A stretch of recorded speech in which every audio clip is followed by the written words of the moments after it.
Está entrando no ar. Debate 93. Apresentação 93 J.R. Vargas. Alô, meu irmão, alô, minha irmã, aqui fala J.R. Vargas. Estamos de volta, começando aqui mais uma super edição do nosso Debate 93 de hoje, nessa sexta-feira, dia 24 de outubro de 2014. Que a bênção do Senhor esteja aí sobre a sua vida, sobre a sua casa, sua família, seu trabalho, sua igreja. Que a bênção do Senhor esteja com você, onde quer que você vá, onde quer que você esteja.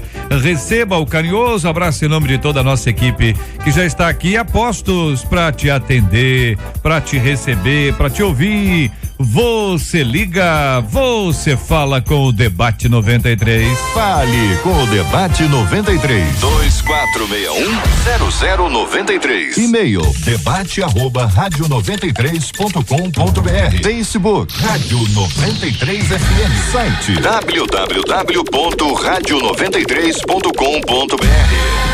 Olha ela aí, minha gente, Marcela Bastos, muito bom dia. Bom dia, JR, bom dia aos nossos ouvintes. E hoje a gente continua o tema de sexta-feira, mas perguntando pra você tem dúvida de como será a ressurreição dos mortos? Você acha que quando você chegar lá no céu, você vai lembrar de quem você teve aqui na terra ou não? Vai ficar frustrado que de repente algum parente seu não subiu? Como é que vai ser isso? Vai ter consciência disso? Resposta, quem vai dar são eles. Continuando aqui, pastor Silfarney, da comunidade evangélica de Mesquita. Bom dia, Marcela, bom dia, povo de Deus, bom dia, debatedores. Bom dia. O pastor Marco Antônio Ferreira, da Igreja Metodista Central de Duque de Caxias. Bom dia, Marcelo, bom dia, JR, bom dia aos colegas da mesa, bom dia aos ouvintes. Graça e paz. A nossa menina da mesa, a pastora Carla Regina, da Assembleia de Deus Ministério Missão Vida. Amém, bom dia, Marcela, bom dia aos nossos amigos ouvintes. Quero só deixar um beijo bem especial pro maridão que fez aniversário ontem. Feliz demais em poder comemorar com você, meu amor. E o pastor Valtair Afonso Miranda, da Primeira Igreja Batista de Neves. Bom dia a todos que estão aqui, bom dia a todos os nossos ouvintes, um bom dia agradável na paz do Senhor. Benção puríssima, a mesa apresentada, já estamos aqui com o nosso time. Vamos começar logo, porque esse assunto, minha gente, é bom demais da conta, como dizem os mineiros. Como será a ressurreição dos mortos? Vamos começar, é por aí, por aí. Este é o Debate 93, com J.R. Vargas, na 93 FM. Companheiros, eu apresento aqui para os irmãos e para os nossos queridos ouvintes o texto de 1 Coríntios capítulo 15, como passo inicial aqui para nossa reflexão, compreendendo aqui as diversas menções que o texto bíblico faz à questão da ressurreição, inclusive um verso que é muito importante, que nos ajuda no momento de luta, de batalha. Se a nossa esperança em Cristo se limita apenas a esta vida, somos os mais infelizes de todos os homens. E assim se constrói a ideia da ressurreição como uma grata bênção de Deus sobre a nossa vida, como algo a ser esperado, desejado, sonhado por todos nós, o dia em que estaremos definitivamente na presença do nosso Deus e Pai. Diante dos companheiros aqui, esse texto aberto aqui já, e os companheiros aqui já também absolutamente à vontade para iniciarem os seus posicionamentos sobre esta pergunta que aí está: como será a ressurreição dos mortos? Bom dia a todos que estão aqui mais uma vez. Eu quero lembrar de um aspecto muito importante neste assunto aqui. O tema da ressurreição era muito caro para alguns judeus, em especial aqueles que estavam na linha de Paulo, ou seja, a linha do farisaísmo. Mas não apenas a linha do farisaísmo, né? Haviam outras tradições judaicas que davam muita importância para a ressurreição. Quando é que começou no Antigo Testamento, de uma forma muito especial, o assunto da ressurreição? Começou no período do exílio, em especial livros como Daniel e outros daquela mesma época, que descrevem como acontecerá no final dos tempos. E no final dos tempos, a partir de Daniel em especial, surge aqui a importante revelação. O povo do Senhor que morreu ressuscitará, e estes ressuscitados terão corpos glorificados. E a partir de então, o tema da ressurreição se tornou então muito caro. Paulo pensava que como alguns irmãos já estavam morrendo, quando Cristo voltasse, estes queridos que morreram iriam ressuscitar e iam ao encontro do Senhor Jesus. Na sua carta aos Tessalonicenses, inclusive, ele chega a dizer que eles vão na frente, né? Quando Cristo voltar nos ares, os mortos irão ressuscitar e vão à frente dos vivos ao encontro do Senhor. E os vivos serão transformados para que o corpo dos mortos seja igual ao corpo dos vivos, ou seja, um corpo glorificado. Eu tenho um texto aqui que eu queria ler para os queridos irmãos, que é o versículo 44, do mesmo capítulo 15 de Coríntios, que o J.R. leu agora há pouco, né? Assim também está escrito, semeia-se corpo espiritual, é ressuscitado corpo, semeia-se corpo animal e é ressuscitado corpo espiritual. E se há corpo animal, há também corpo espiritual. Paulo então não imaginava uma eternidade sem corpo. Ele esperava que, se morresse, Cristo iria ressuscitar seu corpo e restaurá-lo. Se estivesse vivo, este corpo seria transformado em corpo espiritual para a eternidade com Cristo. A minha preocupação, quer dizer, não preocupação, mas é interessante como Paulo tinha preocupação de que naquele período muitos perseguidos, muitos mortos, muitos desanimados, essa sensação de que porventura não aconteceria a ressurreição dos mortos. Gosto de chamar essa base bíblica de como ele vem com toda a ênfase para defender isso acerca da ressurreição, e ele fala no versículo número 16 do capítulo 15 de 1 Coríntios, quando ele fala, porque se os mortos não ressuscitam, também Cristo não ressuscitou, e se Cristo não ressuscitou, é vã a vossa fé, e ainda permaneceis nos vossos pecados. E ele começa aqui a refutar, e é lindo o texto, 1 Coríntios capítulo 15, trazendo todas as características. Ele está defendendo um pilar central acerca do evangelho, acerca da ressurreição de Cristo, de que ele vem como as primícias, ou seja, tudo aquilo que aconteceu com ele, o episódio da ressurreição de Cristo, as características do corpo de Cristo, que nós também teremos o nosso corpo glorificado, nós teremos o nosso corpo transformado. Chega a usar inclusive a alusão acerca do grão, de como o grão em si mesmo não tem vida em si, mas ao mesmo tempo como um corpo ressurreto não vai trazer características, porque vai ser um corpo agora celestial. A gente acaba tentando compreender um pouco da profundidade das características desse corpo, mas poucas são a forma da gente listar aqui o que ele vai ter, mas o Paulo fala sobre isso. É um corpo glorificado, é um corpo imperecível, é um corpo que é capaz de comer e beber com aquela base bíblica de Cristo na sua ressurreição. Ele fala do propósito desse revestimento de mortalidade, que é justo para que nós possamos então ter todo acesso àquilo que Cristo, àquilo que Deus já tinha preparado para nós antes do pecado entrar no mundo, ou seja, a gente vai ter acesso novamente àquelas características de mortalidade que nos era já conferido, mas que infelizmente o pecado acabou interrompendo isso. Dentro dessa questão ainda aqui, companheiros, como será, né, expectativa do ouvinte de identificar, né? O pastor Valtair trouxe aqui a perspectiva do versículo 23, que diz: cada um, porém, por sua própria ordem, Cristo, as primícias, depois os que são de Cristo na sua vinda, e então virá o fim. Abordou anteriormente a ideia de que os mortos serão ressuscitados e os vivos terão seus corpos transformados. E aí essa descrição da ressurreição dos mortos é uma coisa assim muito impressionante, né? O mar vai dar os seus mortos, é aquela coisa que você se imagina assim, vem, como é que vai ser isso? E claro, todos nós, embalados pelos filmes, começamos a imaginar a partir dos filmes. Que você imagina o quê? Agora você não sabe, você nunca viu. A tendência humana é buscar o aproximado. E quando o aproximado é aproximado, tudo bem. Mas quando o aproximado é distante, aí nós temos uma perspectiva complexa. Então, por isso que a pergunta é, com base na Bíblia, como é que a gente pode descrever esta ressurreição dos mortos, com base na palavra do Senhor? E aí, na sequência, nós vamos continuar desenvolvendo aqui o raciocínio. Então, com base na palavra, como já foi dito aqui anteriormente, é como se fosse uma recriação, de fato. Você pode pensar nisso, né?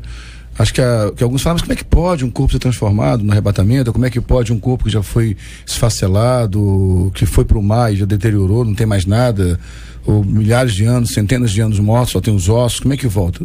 Deus criou tudo, ele pode recriar. A ressurreição é uma recriação para algo novo. O novo, que na verdade dá a impressão que é a ideia do antigo, ou seja, é voltar à essência. Dá a impressão que, na verdade, a impressão na Bíblia o tempo inteiro aponta para esse ciclo da volta para o começo, né? para a realidade de um ser humano pleno. Agora um pleno e dessa vez glorificado. Então a ressurreição é como a Bíblia fala. Agora os detalhes que os filmes passam, como o JR disse aqui, e é verdade por ser fantasia, dá seu jeito da licença poética de colocar como se imagina, mas eu acho que a preocupação maior nossa não deve ser, é o que eu penso pelo menos, o formato de como será a ressurreição. A nossa fé e a nossa esperança está na ressurreição. A grande mensagem da ressurreição é: o fim não é o fim. Essa é a grande mensagem. Porque houve, só para encerrar minha parte aqui, sempre na humanidade, nas mais diversas e antigas civilizações, essa preocupação com a morte, com o pós-morte, o que acontece depois da morte, o que acontece quando a pessoa morre. A mensagem do Evangelho é a seguinte: não há reencarnação, não há nirvana, a pessoa não tem uma vida de levar a esposa daqui para lá como os egípcios imaginavam. O que o Evangelho diz é o seguinte: o ser humano morre, aquele que morre com Cristo ressuscitará um dia para uma nova vida, uma vida glorificada. Essa é a esperança que temos. E como o pastor Valtair falou na semana anterior, a esperança maior, estaremos com o Senhor. Essa é a esperança, e acho que é isso que temos que alimentar no coração do nosso povo.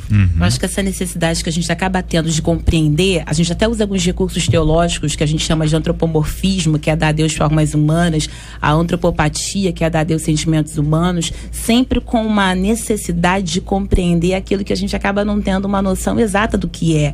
Então a gente acaba ressaltando sim o que significa para nós, mas a Bíblia acaba tratando no passo a passo. Então, primeiro aqueles que dormem, mas nós também teremos o corpo ressurreto, mas a gente tenta compreender a profundidade disso, corpo glorificado, o que é isso? O que a gente vai ter exatamente com isso? É um mistério da parte de Deus, mas que a Bíblia dá essas características para nós. Então, nos revestiremos de imortalidade, aquilo que era corrupto agora não mais o será, seremos revestidos de corruptibilidade também. São os sinais, são as características que a Bíblia deixa para nós. O versículo 52 do capítulo 15 da primeira carta de Paulo aos Coríntios diz assim: no momento, no abrir e fechar de olhos, ao ressoar da última trombeta, a trombeta soará, os mortos ressuscitarão incorruptíveis e nós seremos transformados. É uma descrição que aí consegue imaginar. Tô ouvindo, tem um som, trombeta, né? E tal. Aí você tem os outros textos que falam da vinda, né? Da segunda vinda de Cristo. Aí a gente tem aquele elemento de, assim como um relâmpago que se mostra no Oriente e tal, não sei, assim é de ser, quer dizer, tudo num instante, de repente, não é aquela coisa que você vai ser daqui a 5 minutos, faltam 5 minutos, faltam 3, faltam 2, faltam boa, quando de repente vai acontecer, dentro do controle divino, orientação do Senhor e tal, enfim, é por aí, pastor. Eu só queria colocar um ponto aqui pra gente refletir. É que me parece que é um paradoxo. Deuteronômio 29 diz que as coisas reveladas pertencem ao homem e as coisas que não são reveladas pertencem a Deus. Ao final dos livros de Eclesiastes diz que Deus há de trazer à luz todas as coisas, quer as reveladas, quer as encobertas. Então a gente tem coisas que a gente não sabe. 1 Coríntios capítulo 2, versículo 9 diz que nem olhos viram, nem ouvidos ouviram, nem jamais penetrou em coração humano algum as coisas que Deus tem preparado para aquele que o ama. Mas há também pistas de como nós seremos, a questão dos corpos, há algumas menções na Bíblia a respeito de como nós seremos. Mas por mais que haja essa questão de ter uma coisa voltada para a eternidade, por exemplo, foi falado aqui, a pastora colocou essa questão da eternidade, da incorruptibilidade, mas também lá em Mateus capítulo 26, verso 29, fala de um aspecto de continuidade, quando Jesus diz que ele usa o pronome eu e você. Nós digo que não beberemos, né, desse vinho, né, até que nós estejamos no céu, desse vinho novo. Quer dizer, existe a perspectiva da continuidade, não existe um esquecimento completo, mas há uma perspectiva de continuidade daquilo que foi aqui na Terra.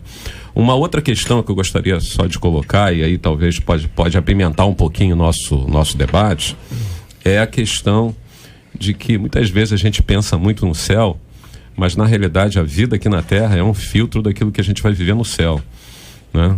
A morte, na realidade, há muito mais, eu diria, sabedoria num enterro do que numa comemoração de aniversário de 15 anos, né? Porque exatamente nós pastores a gente lida com isso, os paradoxos, né? Numa hora a gente está fazendo um batismo, nós nos alegramos com isso, mas noutra hora a gente está realizando um ofício fúnebre. É verdade. Então, dentro dessa perspectiva, já acrescentando aqui os dados que foram compartilhados, vocês querem acrescentar alguma outra perspectiva que uma informação quanto à questão da ressurreição, que é a pergunta inicial do nosso ouvinte, como será? Como? O ouvinte está perguntando quando, entendeu? Como? Claro que o ouvinte sabe que nenhum de nós sabe quando.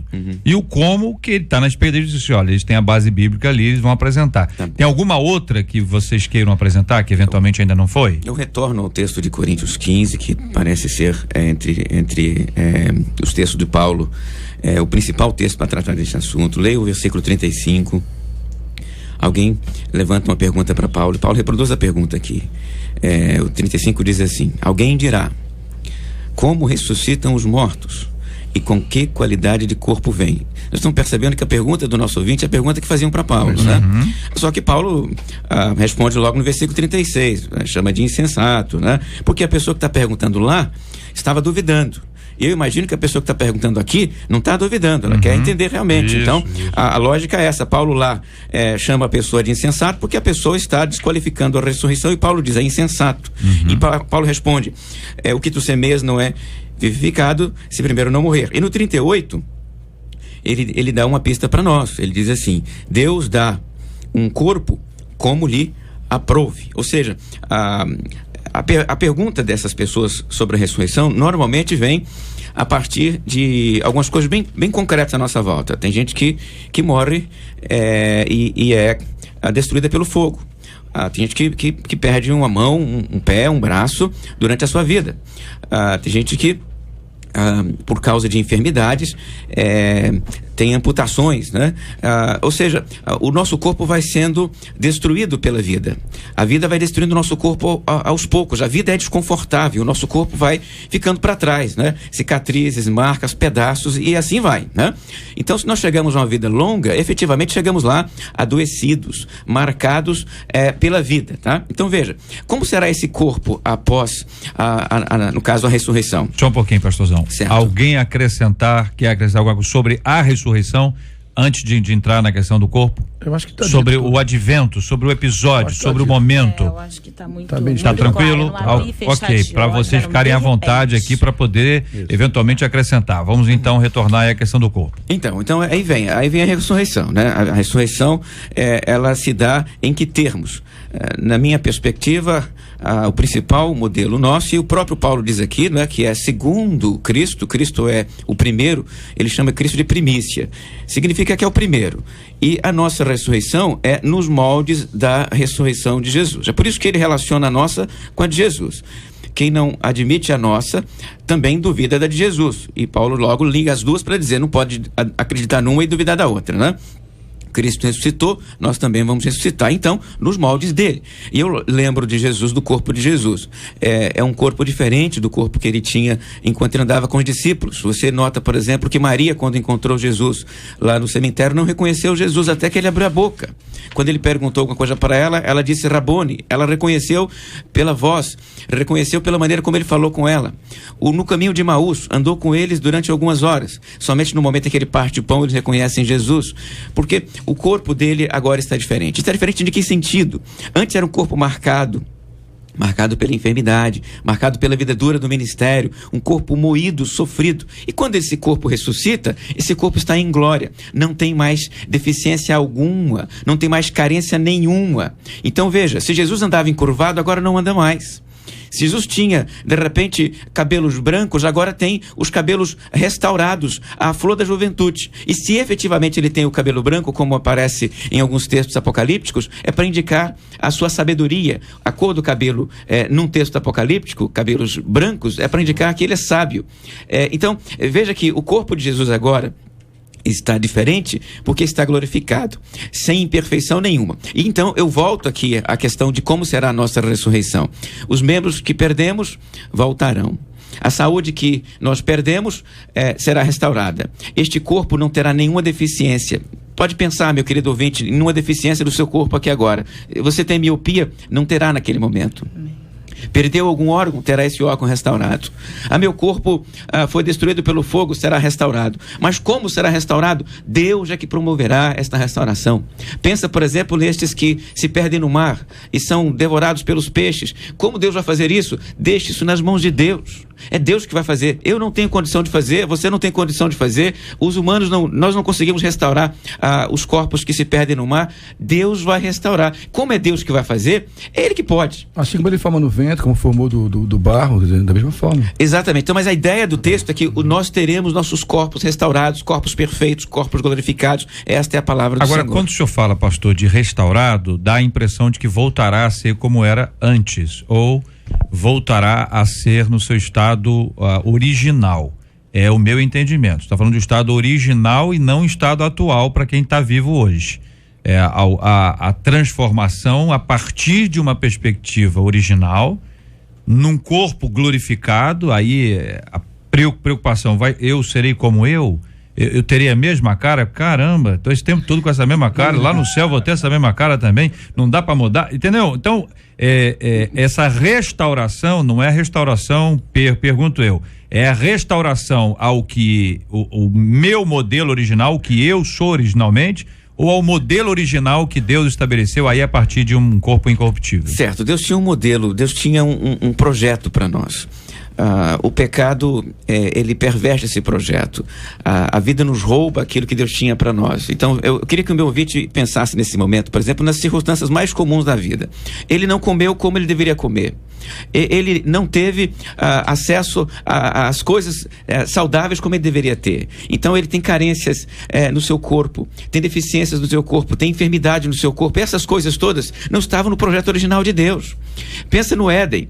Adão, lá no Éden, antes do pecado, não tinha problema de alimentação, não tinha nenhum tipo de carência alimentar, não tinha o problema dos vírus e das bactérias, não tinha ebola, não tinha gripe, não tinha nada. Adão era perfeito, Adão era saudável.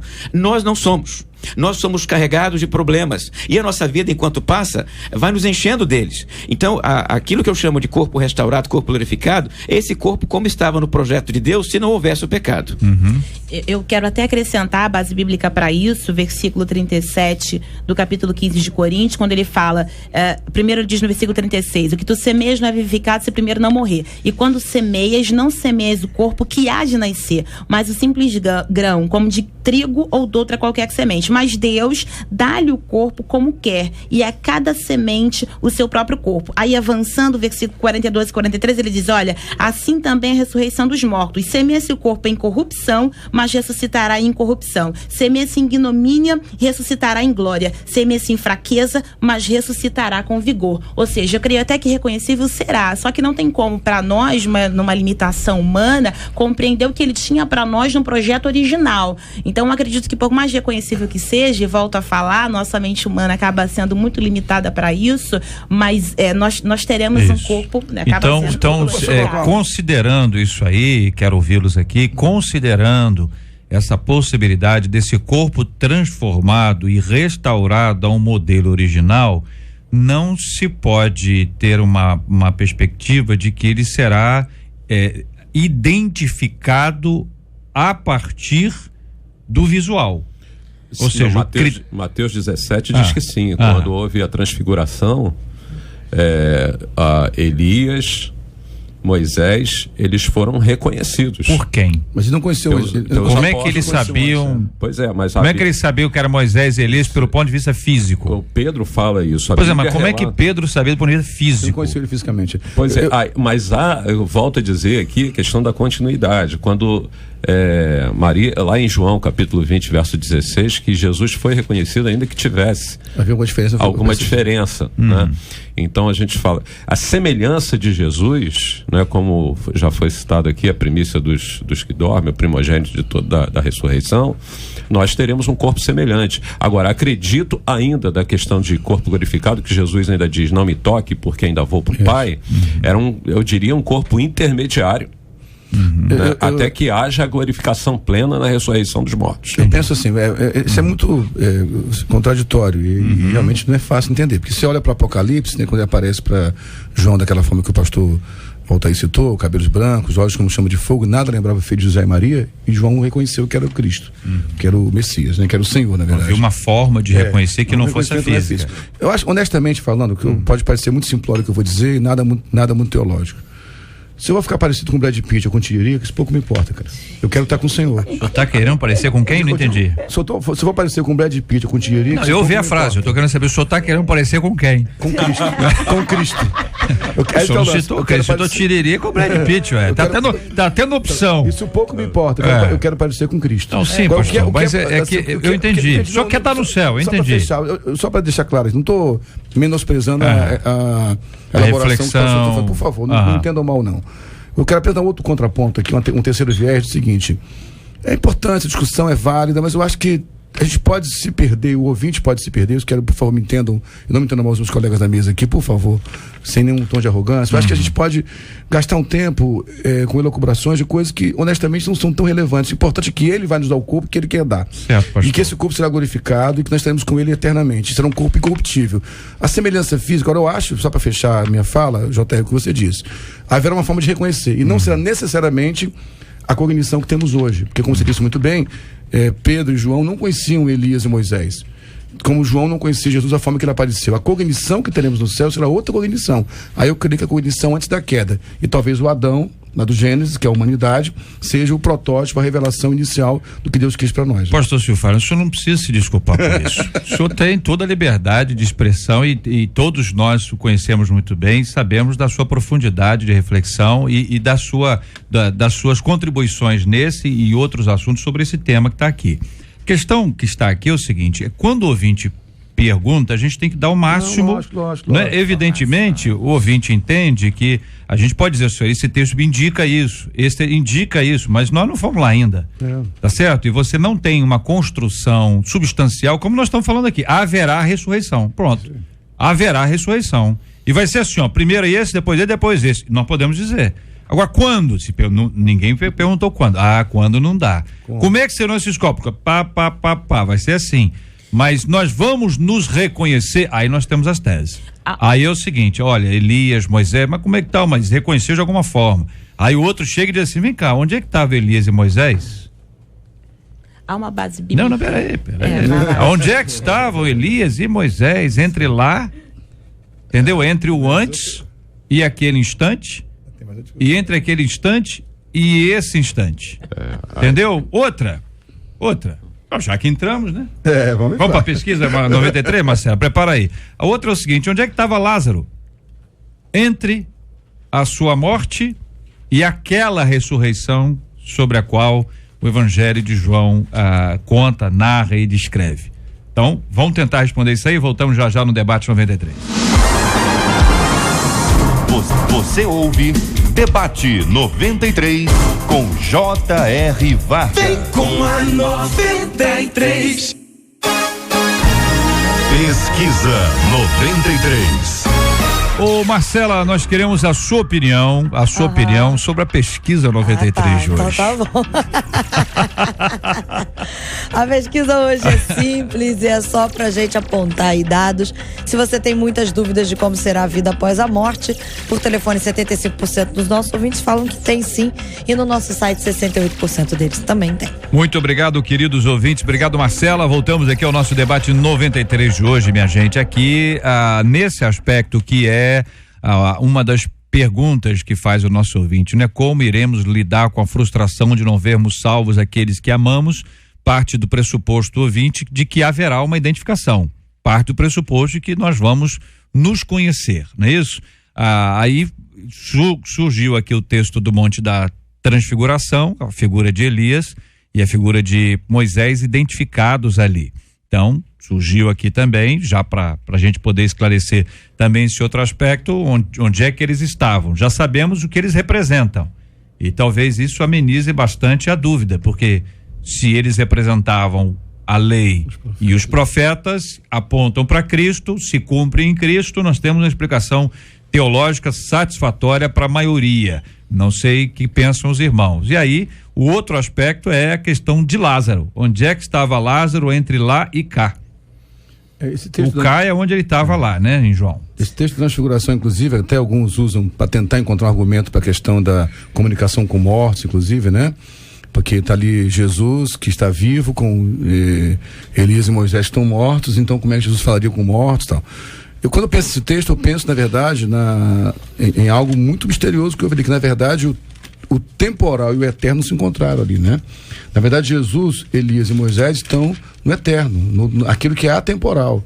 Há um encontro ali, uma junção do eterno e do temporal, porque Pedro e os discípulos estão no temporal, no monte, e Jesus ali, não o Jesus homem, que se transfigura, o Jesus Deus se revela junto com Elias e Moisés. Primeiro ponto é esse, para mim os três eles estão no tempo da eternidade.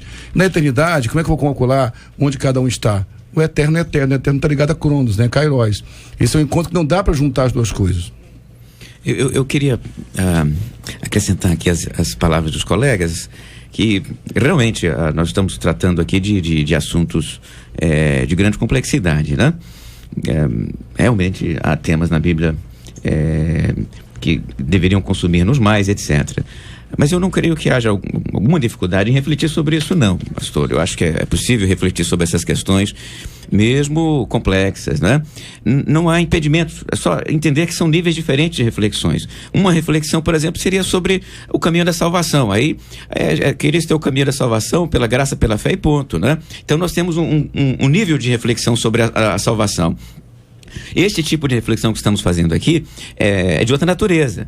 Nós podemos conversar durante o dia inteiro, no final do dia chegar assim, avançamos muito pouco, ou então não avançamos nada. E aí chegarmos lá no céu e descobrir que não era exatamente como nós conversamos aqui. Só que não há problema em conversar sobre essas coisas, desde que entendamos que são níveis diferentes, né? E outra coisa também, algumas das afirmações que fazemos aqui, elas saem por inferência dos textos bíblicos. Não há um texto explícito para falar, por exemplo, sobre a forma como nós vamos conhecer as pessoas lá no céu. Não há. Nós podemos inferir a partir de textos que já foram citados aqui. Então, são conversas, são reflexões por inferência. Então, eu quero inferir nesse sentido. Então, tomo essa liberdade de fazer isso, que vamos reconhecer nossos queridos lá no céu. Será um tipo de reconhecimento instintivo, reconhecimento esse que nos escapa aqui, porque nós enxergamos aqui por vistas, e lá no céu o conhecimento será de natureza espiritual. Esse conhecimento de natureza espiritual não sabemos como é, mas será assim lá. É por isso que aqui eu tenho dificuldade de enxergar alguém à distância, e se essa pessoa de repente mudou, eu posso não reconhecê-la. Se ela fez uma cirurgia plástica, eu posso não entender que é a mesma pessoa. Mas lá no céu, o conhecimento será espiritual e não será por vistas. Então, nesse sentido, eu vou reconhecer meus entes queridos que lá estarão. Eu creio que Deus curará a minha memória para que eu não tenha traumas em lembrar de pessoas que lá não estarão. E alguns autores, inclusive, chegam a dizer que Deus deletará da minha memória as pessoas que lá não estarão, né? Mas eu acredito que é possível até lembrar delas lá no céu, com as memórias tratadas e curadas, porque se Deus tem poder para nos ressuscitar, Ele tem poder para fazer com que nos lembremos sem sentir tristeza, porque céu não é lugar de tristeza. Porque a mente dele, a mente dele é assim do Senhor, ele tem uma mente que sabe todo se perder, nem por isso foi traumatizado. Exatamente. Então, eu creio que a nossa mente estará ativa, lembraremos das coisas, Deus não vai apagar a nossa mente, nós estaremos lá com a nossa memória, uma memória tratada. Então vamos reconhecer quem vai estar lá. Vamos até lembrar daqueles que lá não estarão com a memória tratada por Deus, né? E aí, nesse sentido, meu querido, que já faleceu, estará lá, eu vou abraçá-lo. Vamos encontrar Paulo, vamos abraçar Paulo. Vamos encontrar os apóstolos que lá estarão, o Moisés e o Elias, vamos abraçar esses dois também. E aí vamos poder perguntar para eles exatamente o que eles queriam dizer com alguns textos mais complexos. E até retornando aqui à questão do Monte da Transfiguração, que a transfiguração de Cristo é impressionante. O que a descrição que o texto bíblico faz é que o seu rosto resplandeceu como o sol. Então você imagina a luz que era ali, e as suas vestes tornaram-se brancas como a luz. E aí você tem a presença do Cristo diante deles. Eles sabem que é Jesus. mas não parece mais com ele. É até interessante que ele fala, num dos evangelhos, que como nenhuma lavadeira podia lavar. Essa expressão é legal, a sensação de que é tão branco, como nenhuma lavadeira podia lavar. Impressiona. E o reconhecimento deles, talvez, dentro dessa perspectiva. A questão instintiva, de alguma forma extraordinária, aquele monte se tornou uma prévia do que vai se experimentar no céu. Agora, o JR, só que complementando aqui que o pastor Walter colocou, que foi o texto que deu origem, né, que é a parábola lá do debate passado. Rico e Lázaro. O Rico e o Lázaro, de Lucas, capítulo 16, é que aquele homem rico, ele se lembrou. Ele viu o seu pai e os seus 5 irmãos. Ele reconheceu, houve um reconhecimento. Né? Mas os irmãos dele estavam vivos. Estavam na tela, os irmãos dele estavam vivos. Mas eu estou só falando que a memória não apagou. Há uma lembrança, né? E a gente até pensar assim, será que Deus nos daria uma família maravilhosa aqui na Terra, né? Um relacionamento extraordinário para depois nós nos esquecermos disso? Ou simplesmente haver a transformação necessária para nós lidarmos com isso a respeito da salvação, da ressurreição, da nova vida no céu? Eu acho até, você falou que o pastor disse antes, vou ter que ter essa revelação interessante da mente, da memória, algo pra gente pensar, quem está pensando aqui, será que o céu, o resumo do céu é uma memória curada, o resumo do inferno é uma memória sem cura? Se a gente pensar nisso, é que a memória sem cura. É melhor, estou me recordando aqui de o pastor Quintanilha, ele sempre dizia, eu prefiro que o sujeito entre assustado no céu do que rindo no inferno, né? O problema da memória é que alguns autores que a gente de vez em quando lê sobre esse assunto tem problema com a memória e entram pelo caminho de que se lembrar dos queridos que não estarão lá, ficam tristes. E aí começam a dizer que Deus vai nos apagar a memória, nós vamos para lá sem memória. Mas eu confesso aos queridos irmãos, se é reflexão, eu vou continuar com ela. Quando eu me imagino com outra memória, já não sou mais eu. Se eu vou estar no céu, eu quero estar com as minhas memórias. Inclusive com o corpo restaurado ao projeto original de Deus, porque trocou de corpo, trocou de memória, já não sou mais eu, é um outro ser que vai estar lá. E se eu vou estar no céu, serei eu mesmo, com um corpo restaurado, com as memórias limpas, com o meu gênero. Eu vou para lá homem, porque no mundo antigo alguns argumentavam, inclusive judeus, que mulheres só iriam para o céu se transformassem em homens, porque no céu não tinha mulher. Meu Deus. E não era por causa do silêncio, não. Não, o silêncio não. Por causa do silêncio. Não. Alguns rabinos diziam que mulher só iria para o céu se fosse transformada em homem, né? Textos gnósticos também falavam isso, que inclusive um texto gnóstico que não tá no 2º século do cristianismo, afirma que a Maria, a mãe de Jesus, seria transformada em homem para ir para o céu também. Texto gnóstico. Porque a perspectiva desses autores antigos é que a mulher virará outra coisa lá no céu.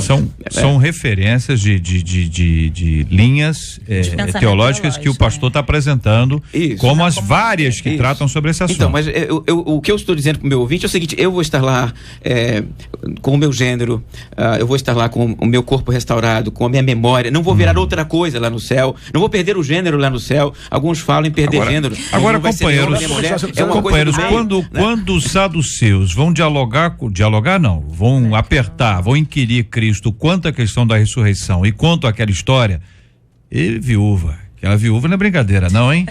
Casou com o marido não deu filho, casou com o irmão, foram 7. Pra finalmente ela morrer. Isso aí não é brincadeira, não. Aí o que eles falam, né? Aí eles contam essa história e dizem assim, lá na ressurreição, ela vai ser casada com quem nessa história toda? Aí Jesus diz assim, não provém o vosso erro de não conheceres as escrituras nem o poder de Deus, pois quando ressuscitarem de entre os mortos, nem casarão, nem se darão em casamento, porque tô lendo a versão revista e atualizada, são como os anjos no céu. E aí depois tem um ponto que é fundamental para esse entendimento completo, quanto à ressurreição dos mortos, não tendes lido no livro de Moisés, no trecho referente à sarça, como Deus lhe falou, e Jesus fala de Moisés, porque eles tocaram em Moisés anteriormente, eu sou o Deus de Abraão, de Isaac, Deus de Jacó, ora, ele não é Deus de mortos, aí nós voltamos a Elias, Moisés, ora, ele não é Deus de mortos, e sim de vivos, laborais em grande erro. Então essa perspectiva também está aqui, vivos e mortos. Deus é Deus de vivos. Ainda que a pessoa tenha morrido do ponto de vista físico, ele está vivo espiritualmente. Há uma diferença aí. A morte não é cessação de existência. A morte é simplesmente separação do corpo, da alma e do espírito. Só para trazer um pouquinho de leveza aqui, conta uma história que um velhinho morreu com 90 anos, né? Olha aí. Foi pro céu. Aí 3 anos depois a velhinha morreu também. 3 anos depois. A viúva. Quando chegou lá, meu amor, ele falou, não, até que a morte separe, aqui acabou, pelo amor de Deus. Né? Então, assim, na verdade, só voltando pro tema aqui, eu entendo que é uma continuação mesmo. Eu acho que nós, não sei se, não chega ao ponto de entender como o pastor Walter, não sei, não tô nem concordando, discordando, se vai manter o gênero ou não. Certo é o seguinte, casamento não vai ter, nós já sabemos, Jesus falou. Eu acho também muito provável que a gente mantenha o gênero, eu também penso nisso, porque não tem porque Deus transformar de outra coisa. Como os anjos no céu não quer dizer que vai ser... O que mais me marca, para mim, sempre, quando eu penso, e voltando com o pastor Walter falou da memória, que eu achei um tema interessante pensar mesmo, é quando a Bíblia fala que teremos a mente de Cristo, né? Então eu penso na mente dele. O Senhor sabe quem morreu, que foi pro inferno, ele até sabe a eternidade já, nem por isso Deus tem depressão em crise. O interessante é, a gente sempre ilustra isso para tentar compreender, claro, é ínfimo, mas é uma forma de compreensão, a gente sempre tentando humanizar, né? A gente falou sobre os saduceus que contestaram Jesus, eles queriam compreender, não acreditavam na ressurreição dos mortos, e Cristo dá um checkmate neles. E aí hoje, quando a gente cultua, o pouco a gente fica na presença de Deus, a gente consegue esquecer de problemas que parecem a morte de um ente querido. Então, se um pouquinho aqui, com esse corpo limitado, você vai adorar, você vai glorificar, você acaba se esquecendo dos problemas. Quem ficou lá fora, fica lá fora. Quem dirá na glória? Quem Agora, dirá na presença o ouvinte dele? pergunta aqui, ó, e uma coisa mais simples, como será a vida no céu? Muito legal. Entendeu? Simples. Eu gosto de pergunta simples. Eu gosto de pergunta simples. Pergunta simples. Como será a nossa vida? A gente já foi lembrado, nem olhos viram, nem ouviram. Eu já contei aqui uma vez, sei lá, 2, não sei, já tem tanto tempo, mas eu vi um sujeito vendendo, vendendo o terreno no céu. Eu vi. E vi gente comprando. Já ouvi falar história. Não sei se, entendeu? Se chegou lá e o que aconteceu. Mas por quê? Porque há uma descrição, né? Ruas de ouro, mar de cristal, enfim, há uma descrição. O ouvinte não quer descobrir aqui como é o céu. O ouvinte quer saber como será a nossa vida no céu. Temos fundamentos, além de dizer que vão ter alegria, vão ter paz, não tem doença e tal? Deixa eu acompanhar uma estrutura cronológica aqui. Vai ser problematizado, imagino, para alguns colegas na mesa, mas não tem problema não. Olha só, eu imagino o seguinte: quando Cristo voltar, estou assumindo aqui a leitura do Apocalipse capítulo 20. Os mortos serão ressuscitados e estaremos com Cristo durante um período na Terra, num intervalo que o Apocalipse chama de 1000 anos, os outros dizem que o tempo não importa, mas haverá história ainda de mortos ressuscitados na Terra, né? Após esse período haverá o juízo final, e após o juízo final acabará a história. Então, após o juízo final, não tem história. O que há após o juízo final é para fora dela, o mundo transcendente. Então, até o juízo, nós teremos história. Depois do juízo não tem mais história. Fora da história é o mundo de Deus. Transcendência. Não há tempo, não há dia, não há noite, não há templo. Deus estará conosco, habitará no meio dos humanos, não haverá mais problema de espaço, de tempo. Nessas limitações todas acabarão, tá? Então, esta é a vida após o juízo final. Após o juízo final será assim. E durante esse período, o que estaremos fazendo lá? Pela eternidade. A palavra do Apocalipse descreve louvando eternamente, né? Capítulo 15 de Apocalipse descreve esta rotina do povo de Deus. Capítulo 6 de Apocalipse descreve esta rotina do povo de Deus. Parece que quando o Apocalipse descreve o povo de Deus, está fazendo o quê? Está louvando e adorando. Então será uma eternidade de louvor e de adoração, né? A Deus, a obra dele, a obra salvífica de Jesus Cristo será a rotina do céu. Então eu creio que aquilo que fazemos na terra hoje, em nossos cultos, é preparação. Nós estamos treinando para fazer pela eternidade. O que vamos fazer no céu? Nós vamos viver eternamente em louvor e adoração a Deus. Antes de responder essa questão, que é muito séria também, eu queria fazer outra pergunta em cima da pergunta. Como será a nossa vida nos céus? Como tem sido a nossa vida na terra? Essa pergunta é importante também. Não vai dar para colocar agora, porque a proposta é vida no céu. Um amigo meu dos Estados Unidos, Sérgio Elias, falou uma coisa que eu nunca esqueci, sempre cito quando foi em sepultamento. Quando você vê uma lápide, né, tem lá o ano que a pessoa nasceu, o ano que a pessoa morreu. E no meio tem aquele tracinho que a gente chama de hífen no português. Nossa vida na Terra é aquele hífen, é aquele período curto. Você não sabe o dia que você nasceu, não escolheu olhar, nem escolhe o dia que vai morrer, mas aquele hífen você tem algum controle sobre ele. Então acho que a primeira coisa é importante pensar como está sendo a nossa vida na Terra, já que é uma semente, para a vida no céu. O que eu penso para a vida no céu, eu creio no novo céu e na nova terra, como a Bíblia diz. Então eu não, quando eu penso na vida eterna, na eternidade, eu não penso na vida só no céu, com anjinhos, com asas nas costas voando. Eu penso que a gente vai ter uma vida na terra também, como a Bíblia fala. Como é que vai ser essa vida? Honestamente, plenamente, não sei. Porque nós temos uma proposta dispensacionalista, que é uma visão, um enfoque europeu dos reformados sobre a escatologia um pouco diferente da nossa. Eles não veem essa contagem de tempo, de grande tribulação de 7 anos, de milênio. Aí são visões diferenciadas. Agora eu creio que haverá uma vida eterna sim, uma vida em Deus, como o pastor disse, uma vida onde não haverá prisão o tempo cronos, onde as doenças e enfermidades não acontecerão. Mas eu creio exatamente porque o tempo e o espaço não serão o mesmo, que a gente pode habitar na terra e ter acesso ao céu de alguma forma. Eu quero destacar outras coisas que lá acontecerão, também com base nisso, a preocupação desse, como disse o pastor Valtair, depois do juízo eterno, mas antes, até no período milenar mesmo, a gente acaba tendo algumas bases bíblicas, como Isaías 65, que diz que edificarão casas, habitarão, plantarão vinhas, comerão seu fruto, não edificarão para que outros habitem, não plantarão para que outros comam, os meus eleitos gozarão das obras das suas mãos. Isaías 65, 21, 22, características do que vai acontecer lá. Nós cantaremos, nós tocaremos músicas celestiais, adoraremos diante do trono de Deus, desfrutaremos das árvores, das flores. Ainda uma outra base bíblica, versículo 25 de Isaías 65, o lobo e o cordeiro se apacentarão juntos, e o leão comerá palha como boi, e o pó será comida da serpente. Para falar da docilidade dos animais, não farão mal nem dano algum em todo o meu santo nome, diz o Senhor. Eu só gostaria de enfatizar aquilo que o pastor Sil colocou, que eu já havia falado aqui. Jesus, basicamente, ele foi um pregador de uma só mensagem, né? Eis que é chegado o reino de Deus no meio de vós. E existe uma espécie de teologia escapista que a gente tem-se a ideia de que nós podemos sofrer aqui na terra e com isso a gente vai ter o nosso galardão no céu. Isso não é verdade, né?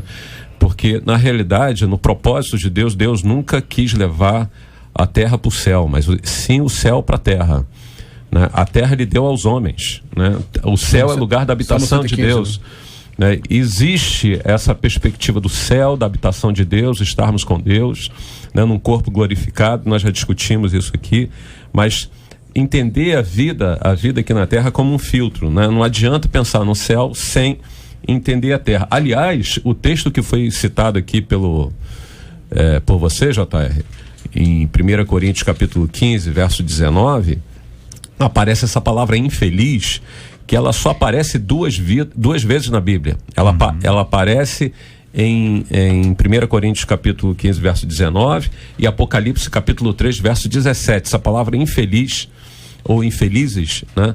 O apóstolo Paulo diz: nós seríamos as mais infelizes de todas as criaturas se a nossa vida se resumisse somente a essa vida aqui. E em Apocalipse capítulo 3, verso 20, a igreja que se encontrava em Laodiceia, que ele sabe que é infeliz, pobre, cega e nua, né? Falando da prosperidade, da riqueza de Laodiceia, falando de não se resumir somente a vida aqui na terra. Mas essa plenitude de vida jamais vista, né?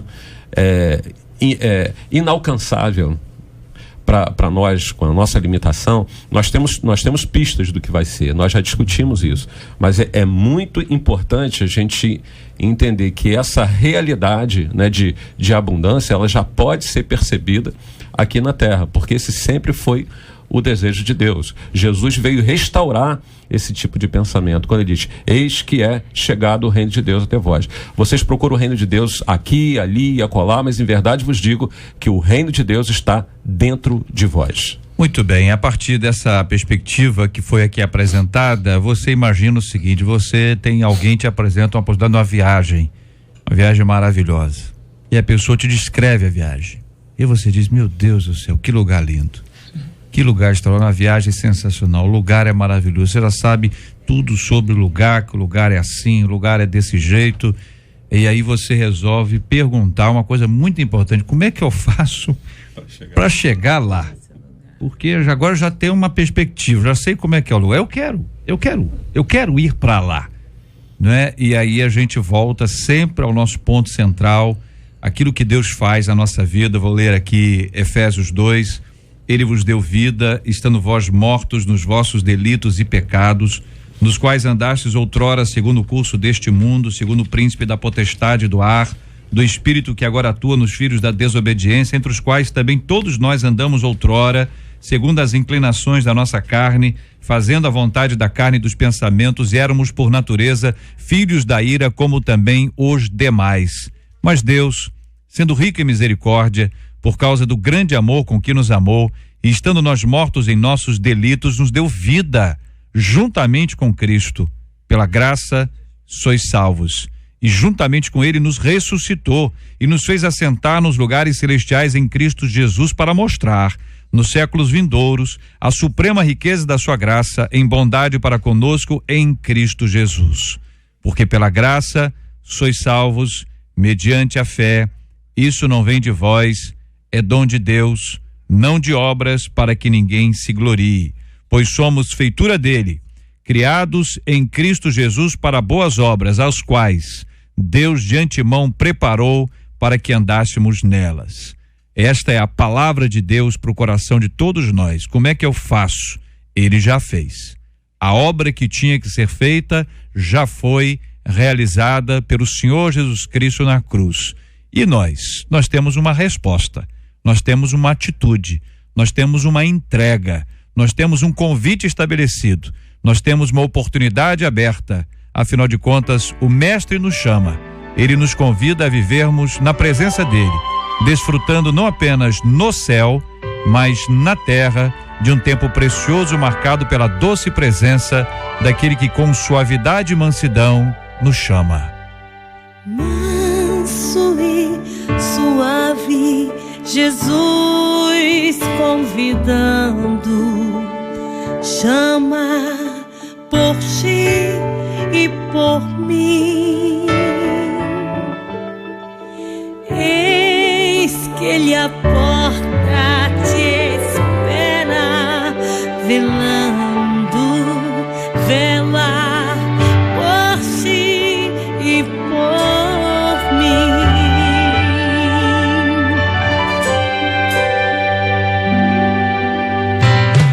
Manso e suave, Jesus convidando, chama por ti e por mim.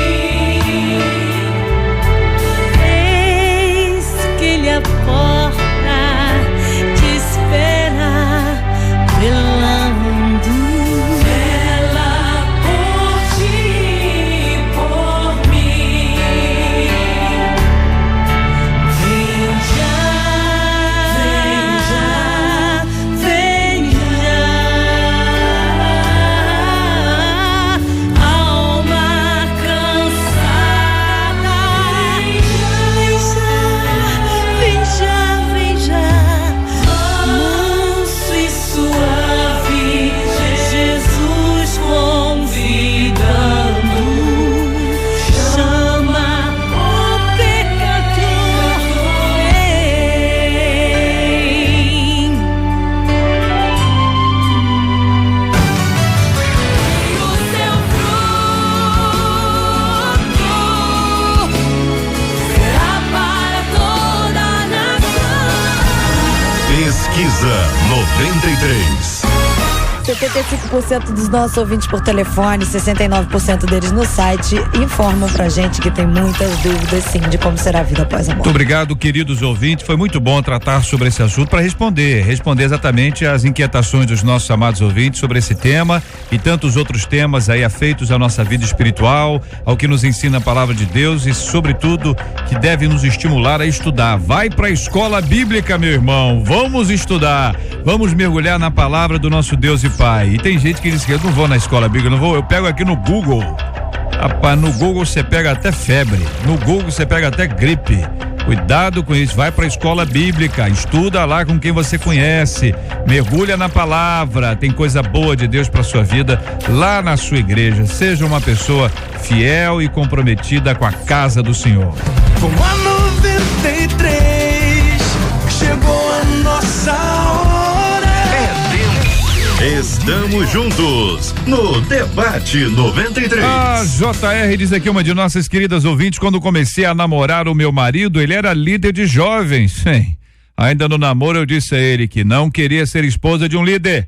Hoje somos casados e ele ainda é líder de mocidade. Eu não gosto, acho desgastante, acho que rouba todo o nosso tempo, eu não quero viver assim. Será que sou obrigada a aceitar essa condição de vida só porque ele diz que é o ministério dele?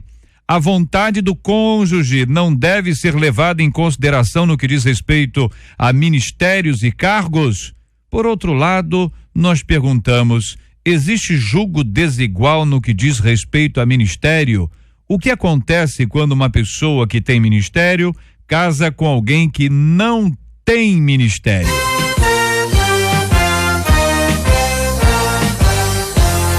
Esses e outros assuntos estarão amanhã, se Deus quiser. Amanhã não, segunda-feira, a partir das 11 horas da manhã, em mais uma super edição do nosso Debate 93. Muito obrigado aqui aos companheiros. Pastor Valtair, muito obrigado. Forte abraço, meu irmão. Agradeço o convite. Eu quero mandar um abraço também, abraço para a minha igreja, a Igreja Batista de Neves, em São Gonçalo, a minha esposa Elisete, aos meus filhos Rafael e Caroline. Pastora Carla Regina, muito obrigado. Eu que agradeço, JR. Hoje o debate foi para mim bem emocionante, porque essa manhã eu fui surpreendida com a notícia da morte do pastor Jorge, pastor lá da Nova Vida, a Penha, e poder ouvir aqui em alguns momentos segurar o choro. E eu creio que a família que hoje ouviu também foi bem edificada, porque nós o encontraremos novamente na glória. Amém. Pastor Silfane, obrigado, querido. Deus abençoe. Obrigado, JR. Obrigado, queridos debatedores, ouvintes. Um abraço especial para a minha princesa Patrícia, para o Aleph, para a Neide, nossa secretária, para a Areza, que mandou um recado, que está em Nova York ouvindo pela internet, e para a querida comunidade evangélica de Mesquita, e ao pastor Hudson, meu parceiro, veio comigo aqui hoje acompanhar a gente. Maravilha. Pastor Marco Antônio, obrigado, querido. Obrigado, JR. É sempre um prazer estar aqui com você e mandar um grande abraço lá para a Igreja Metodista Central de Duque de Caxias, esposa, os filhos, e que Deus nos abençoe a todos. Amém. Quero agradecer aos companheiros aqui, agradecer aos nossos ouvintes, a participação de todos conosco aqui. Hoje também vamos orar pela Catita, a popularíssima Catita, que hoje completa mais um aninho de vida. Nós somos agradecidos a Deus pela vida dela. Ontem foi a nossa querida Patrícia Lane completando também aniversário, e nós vamos orar juntos nessa hora, pedindo a bênção de Deus. Pastor Silfane vai orar conosco.